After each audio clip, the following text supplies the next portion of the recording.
The classic Chevrolet Bel Air isn't just a car, it's an American icon frozen in chrome, fins, and memories, a symbol of a time when optimism was built into the very shape of the vehicles we drove, and the open road was the most exciting destination of all. First rolling off the assembly line in the early 1950s, the Bel Air found its way into the heart of America with its sleek lines, bold grille, and two-tone paint jobs that practically screamed for attention at the local drive-in. But it was the 1957 model, the one everyone dreams about, that truly cemented the Bel Air as the king of the golden era. With its jet-age tail fins, brushed aluminum side panels, bullet-style hood ornaments, and that unforgettable V-shaped Chevy badge stretching across the front, the 57 Bel Air looked like it could fly, like it wanted to, if only the laws of gravity would just step aside. In truth, the Bel Air wasn't the fastest or most advanced car on the road, but it didn't need to be. It was designed to feel special, to turn a simple Sunday cruise into a full-blown event. The cabin was a flash of glamour, too. Chrome-dipped knobs, quilted vinyl bench seats in tropical turquoise and India ivory, and a dashboard that seemed like it belonged more in a jukebox than a car, especially with the optional Wonderbar radio and steering wheel-mounted gear selector. The speedometer was a sweeping arch, the kind that made even 40 miles per hour feel like you were outrunning the future. And under the hood, that depended on what you ordered.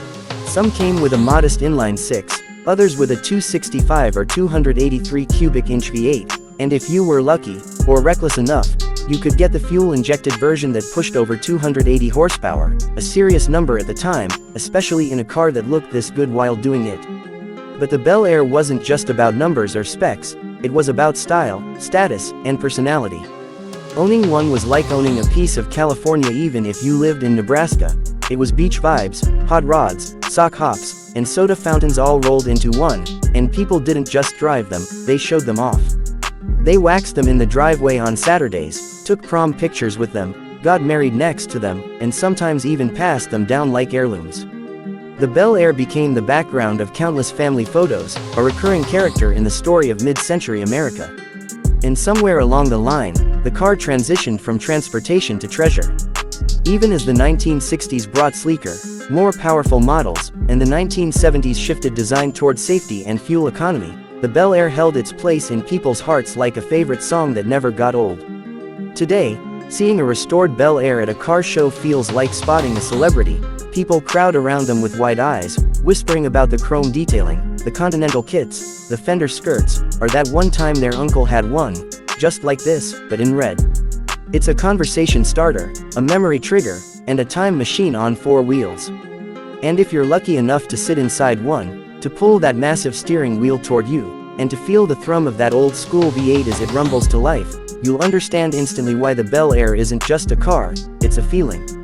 There's a magic to how it floats down the road, soft and graceful, like it's dancing with the pavement rather than rolling on it. Even the exhaust note has a kind of lazy confidence, the sound of a machine that knows it doesn't need to prove anything anymore. In small towns and big cities alike, restored Bel Airs still cruise main streets during summer parades, still win trophies at classic car meets, and still serve as wedding cars for couples who want a touch of old-school flair on their big day. And every once in a while, someone finds one sitting in a barn under a tarp, forgotten but not gone, waiting for its second act. Some say you can't go back in time, but with the Chevrolet Bel Air, you kind of can. You can feel the wind through your rolled-down windows, hear Elvis or Buddy Holly on the radio, and imagine a time when gas was cheap, style was king, and every highway led somewhere worth going. It's not just nostalgia, it's rolling art, living history, and proof that some legends don't fade, they just shine a little brighter with age. The Bel Air may have started life as a practical family car, but over the decades, it's become so much more. A cultural monument on wheels, a symbol of freedom and flair, and one of the most beloved and instantly recognizable classics ever to roll across American pavement.